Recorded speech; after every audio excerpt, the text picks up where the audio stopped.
आकाशी चंद्र चांदण्या तोडून मी का आणल्या,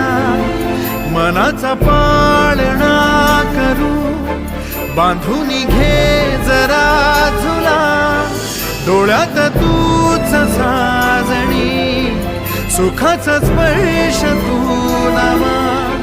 तुझ्या विना उरेन अर्थ जीवना,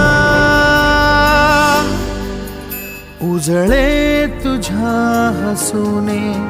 कणकण, अन चंद्र हे हातीचे काकण.